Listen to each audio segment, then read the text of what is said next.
அனைவருக்கும் வணக்கம். இப்போ எல்லா நியூஸ் சேனல்லையும் ஒரு நியூஸ் பிரேக்கிங் நியூஸாக போயிட்டு இருக்குது. செந்தில் பாலாஜி அவருடைய கரூர் வீடு இருக்குல்ல, கரூரில் அவருக்கு பண்ணை வீடு இருக்குல்ல, அது மட்டும் இல்லாமல் செந்தில் பாலாஜி மனைவியுடைய வீடு இருக்குல்ல, அதான் மாமியார் வீடு. அங்கே செந்தில் பாலாஜி தொடர்புடைய ஒரு 20க்கு 30 இடத்துல யார் பேர் சர்ச் பண்ணுறாங்களாம் கைது பண்ணுன்னு சொல்லி சென்னையில் இருக்க காவல்துறை போய் அங்கே தேட்டிருக்காங்களாம். எங்கடா செந்தில் பாலாஜி ஏதாவது ஒரு இடத்துல இருக்காரா அப்படின்னு சொல்லி தேட்டிருக்காங்க. அது மட்டும் இல்லாமல் கரூர் போன சென்னை போலீஸ் என்ன பண்ணியிருக்காங்கன்னா, செந்தில் பாலாஜி ஆடாதவர் 2 பேரை கைது பண்ண. ஒருத்தர் ரமேஷ், இன்னொருத்தர் கார்த்தி. இவங்க 2 பேர் யார் அப்படின்னா, நேற்றுக்கு இருந்து ஒரு நியூஸ் நம்ம கூட வீடியோ போட்டிருந்தோம் பார்த்தீங்களா. தாவே காட்சியை கலைக்க சபாநாயகர் ஜேசிடி பிரபாருக்கு எதிராக ஒரு தீர்மானம், நம்பிக்கையில்லா தீர்மானம் கொண்டு வர போகிறோம். அந்த தீர்மானத்துக்கு கிருஷ்ணகிரி சேர்ந்த அந்த ஊத்தங்கரை எம்எல்ஏ இளையராஜாட்ட 35 கோடி ரூபா பேரம் பேசினாங்கள்ல, அதில் 2 பேர் தான் இப்போ போலீஸ் கைது பண்ணியிருக்காங்க. ரமேஷையும் கார்த்திகையும்.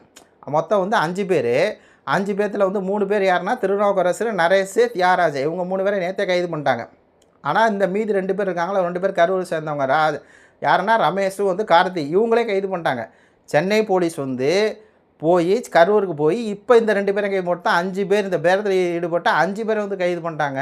ஆனால் செந்தில் பாலாஜி அவர்களை வலை வீசி தர்றாங்க அப்படின்னு சொல்கிற மாதிரி செந்தில் பாலாஜியோட 20-30 சம்மந்தப்பட்ட இடம், அவங்க பினாமி இடம், அந்த இடம் இந்த இடம் சொல்லி வலை வீசி தேட்டிருக்காங்க அப்படிங்கிறத இப்போ பிரேக்கிங் நியூஸாக போயிட்டுருக்குது.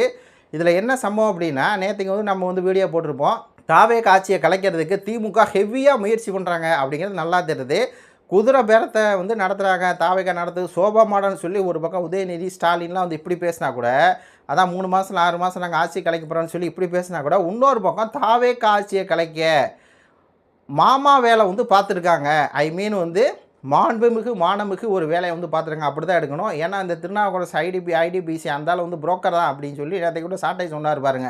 அந்த புரோக்கரை விட்டு ஊத்தங்கரை எம்எல்ஏ இளையராஜாட்ட, இவர் இந்த ஊத்தங்கரை எம்எல்ஏ இளையராஜா யார் அப்படின்னா, கடைசி நேரத்தில் அதிமுகலேருந்து தாவேக்காவுக்கு போனவர் உடனே சீட்டு வாங்கி உடனே ஜெயிச்சார். அப்போ இந்த மாதிரியான ஆட்கள், அதாவது தாவேக்காவில் இருக்கிறாங்க, அவங்களுக்கு அமைச்சர் பதவி கொடுக்கல, அவங்களுக்கு ஒரு கேட்ட இது கொடுக்கல, அது கொடுக்கல அப்படின்னு ஏதோ ஒரு குறை இருக்கும்ல, அந்த மாதிரியான ஆட்கள்கிட்ட ஒரு 22 பேர்கிட்ட அவைகாக்கு எதிராக நம்பிக்கை தீர்மானம் கொண்டு வர போகிறோம், அதுக்கு நீங்கள் ஓட்டு போடுங்க, 35 கோடி நாங்கள் தரோம்னு சொல்லி பேரம். இப்போ இந்த பேரத்தில் பின்னணியில் யாரா இருக்கான்னு பார்த்தா செந்தில் பாலாஜியும் அவருடைய தம்பியும் அப்படிங்கிறதா சப்ஜெக்ட். இப்போ இந்த செந்தில் பாலாஜியோடைய தம்பியை அசோக், அவர் தலைமறைவாயிட்டார். இந்த அசோக் கடந்த 3 வருடமாக தலைமறைவாக தான் இருக்கார். திமுக ஆட்சியிலும் தலைமறைவாக தான் இருக்கிறாரு. போலீஸ் பிடிக்க முடியல, இப்போயும் தலைமறைவாக தான் இருக்கார். போலீஸ் தேடி இருக்காங்க அப்படிங்கிறதா சப்ஜெக்ட். அப்போ செந்தில் பாலாஜி ஏன் போலீஸ் இவ்வளோ உயிரியமாக தேடுறாங்க அப்படின்னா, ஆட்சியை கலைக்கிறதுக்கு காசை கொடுத்து எம்எல்ஏக்களை விலைக்கு வாங்க பார்த்தார். இது சட்டப்படி தவறு, சதி செஞ்சுருக்காரு. தாவேக்கா ஆட்சியை கலைக்க செந்தில் பாலாஜி பேரம் பேசி சதி செஞ்சுருக்காரு, கூட்டு சதியில் ஈடுபட்டிருக்காரு. அப்போ இந்த செந்தில் பாலாஜி தூக்கி சிறையில் போடணும் அப்படின்னு சொல்லி செந்தில் பாலாஜி மேலே வழக்கு பதிவு பண்ணிட்டாங்க. செந்தில் பாலாஜி தம்பி அசோக் மேலே வழக்கு பதிவு பண்ணி இன்றைக்கி பரபரப்பாக போயிட்டுருக்குது. செந்தில் பாலாஜி கைது உறுதி அப்படிங்கிற மாதிரி, அதாவது செந்தில் பாலாஜி கைதுக்கு முதல்ல விஜய் கைது பண்ணி ஆகணும் அப்படிங்கிற ஒரு கையெழுத்தை போட்டு விட்டாரு, தூக்கணும் அப்படின்னு சொல்லி போலீஸ், சென்னை போலீஸ் சென்னை தனிப்படை போலீஸ் இறங்கியிருக்காங்க கரூரில் அப்படிங்கிறதான் ஒரு செய்தி. இன்னொன்று ஒரு செய்தி ஒன்று இருக்குது. இன்றைக்கி பார்த்தீங்கன்னா எம்ஆர் விஜயபாஸ்கர் போய் தாவேக்கால சேர்ந்துட்டார். அவர் யாருன்னா கரூர் எம்எல்ஏவாக இருந்தவர் பதவியை ராஜினாமா கொண்டு போயிட்டார். இங்கே நீங்கள் நல்லா கவனிக்கணும், விஜய் அவர்களுக்கும் செந்தில் பாலாஜிக்கும் பர்சனலாகவே ஒரு வெஞ்சன்ஸ் இருக்குது இந்த கரூர் சம்பவம்.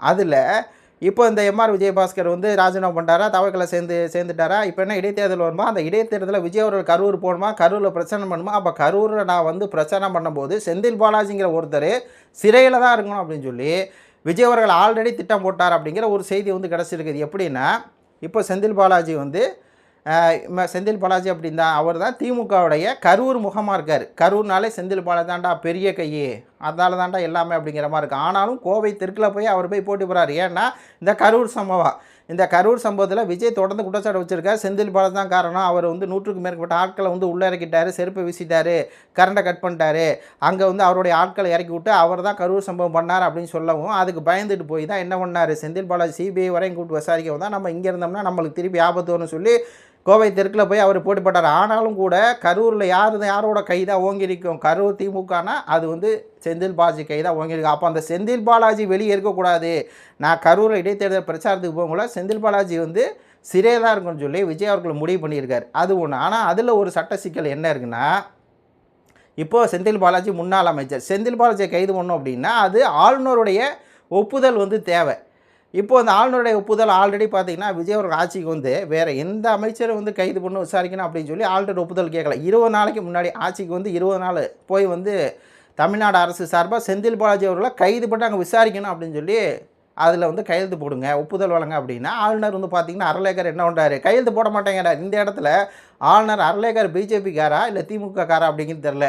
செந்தில் பாலாஜியை கைது பண்ணுன்னு சொல்லி போய் கேட்டால் அவங்க வந்து பார்த்தீங்கன்னா கையெழுத்து வந்து போட மாட்டேங்கிறாரு ஆளுநர் அறலேக்கர். அது வந்து 20 நாளாக இருக்குது. இப்போ இந்த விஷயத்தையும் வச்சு என்ன இந்த மாதிரி குதிரை பேர மாதிரி நடத்திருக்கு, எம்எல்ஏக்களை விலைக்கு வாங்க 35 கோடி விலைக்கு வாங்குற பின்னணியில் செந்தில் பாலாஜியாக இருக்கார் அப்படிங்கிற இந்த விஷயத்தை வச்சு நம்ம வந்து ஆளுநர்கிட்ட போனோம் அப்படின்னா, ஆளுநர் வந்து என்ன பண்ணுவார், ஒப்புதல் கொடுத்தாகணும். அப்படி ஆளுநர் ஒப்புதல் கொடுக்காட்டினா கூட நம்ம இந்த விஷயத்தை வச்சு என்ன பண்ணலாம், கைது பண்ணலாம் அப்படின்னு சொல்லி விஜய் அவர்களை பக்காவாக ஸ்கெட்ச் போட்டு செந்தில் பாலாஜியை தூக்குறது உறுதி உறுதி உறுதி அப்படிங்கிற ஒரு செய்தியை வந்து இதோட பின்னணியில் இப்படி இருக்குது. ஒரு பக்கம் வந்து இவர் கரூரில் வந்து பிரச்சாரத்துக்கு போனோம்.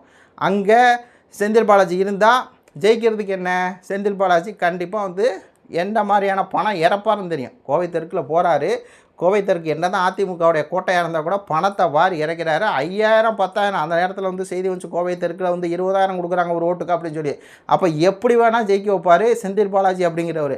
ஏன்னா அவர்கிட்ட வந்து அவ்வளோ காசு இருக்குது. எங்கள் போலீஸ் கண்ணில் மண்ணை தூவிட்டு அவர் வந்து தலைமறைவாக இருக்கக்கூடியவர். அவர் வந்து எவ்வளோ பணத்தை வாரி இறப்பான்னு செய்யும். ஏன்னா ஆல்ரெடி அவர் வந்து பலாயிரம் கோடியில் சம்பாதிச்சிருக்காரு. மின்சாரத்துறையில் இருக்கட்டும், அதே மாதிரி இந்த டாஸ்மாக் துறையில் போன தடவை நல்லா சம்பாதிச்சிருக்காரு. அப்போ அவர்கிட்ட நிறையா பணம் இருக்கும். அவர் வந்து கரூரில் இடைத்தேர்தல் வரப்போ வெளியே இருந்தார்னா கண்டிப்பாக என்ன ஒன்று 10,000 கோடி இறக்கி எம்ஆர் விஜயபாஸ்கரை அவர் வந்து தோக்க வச்சு திமுக எம்எல்ஏ ஜெயிக்க வைப்பார். அப்போது அந்த தோல்வி நம்மளுக்கு வந்துடக்கூடாதனால நம்ம என்ன பண்ணணும், இந்த செந்தில் பாலாஜியை தூக்கி சிறையில் போடணும். 2 காரணம் இருக்குது. ஒன்று ஆட்சியை கலைக்க பார்த்த காரணம், இன்னொன்று செந்தில் பாலாஜி வெளியே இருந்தால் திமுகவுக்கு பலம், நம்மளுக்கு வந்து பின்னாடி வரும். அப்போ செந்தில் பாலாஜி தூக்குறது ஒன்று தான் எல்லாத்துக்குமே வந்து பார்த்திங்கன்னா நம்மளுக்கு வந்து நல்லது. இன்னொன்று பர்சனல் வெஞ்சன்ஸ் வந்து செந்தில் பாலாஜியை தூக்கணும். ஏன்னா பார்த்தீங்கன்னா பல அமைச்சர்கள் மேலே ஊழல் வழக்கு இருக்குது. ஏவா வேலு மேலே இருக்குது, சிவசங்கரன் அவர்கள் மேலே இருக்குது, ஏன் வந்து இந்த பட்டம் நாமன்னு பேசுவார் அவர் மேலே இருக்குது. எல்லாத்து மேலேயும் வந்து பார்த்திங்கன்னா திமுககாரங்க அப்படின்னாலே ஊழல் வழக்கு எல்லாத்துலேயும் இருக்குது. எல்லாருமே பார்த்தீங்கன்னா நேருலாம் திடீர்னு பார்த்தீங்கன்னா டெல்லி போயிட்டு வருவார். டெல்லி போய் நிர்மலா சீதாராமன் சந்தித்து சில விஷயங்கள்லாம் பண்ணிட்டு வருவார். அதுக்கப்புறம் அந்த இதெல்லாம் இதாகணும் தெரியுங்களா. அப்போது மற்றவங்க அமைச்சர் மேலே நடவடிக்கை. ஏன் இந்த செந்தில் பாலாஜி மேலேன்னா, செந்தில் பாலாஜி அவர்கள் தான் கரூர் சம்பவத்துக்கு காரணம் அப்படிங்கிறது நம்ம சொல்கிறது இல்லை, விஜய் அவர்கள் சொல்கிறது.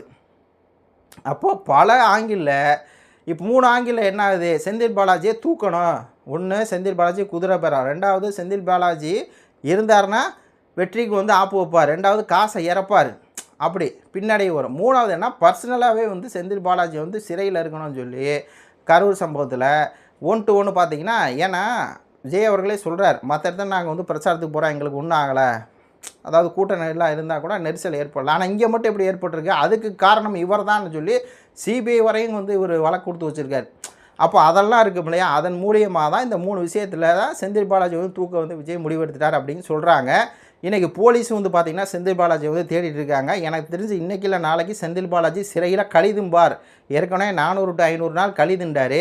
திருப்பி ஒரு 300-400 நாள் கையில் கழிதும்பார் அப்படிங்கிற மாதிரி தான் இருக்குது. ஏன்னா குதிரை பேரம், இந்த பேரங்கிறது சட்டப்படி தவிர இது கண்டிப்பாக 7 வருஷம் கூட சிறை வந்து கொடுப்பாங்க அப்படின்னு சொல்லி சொல்கிறாங்க.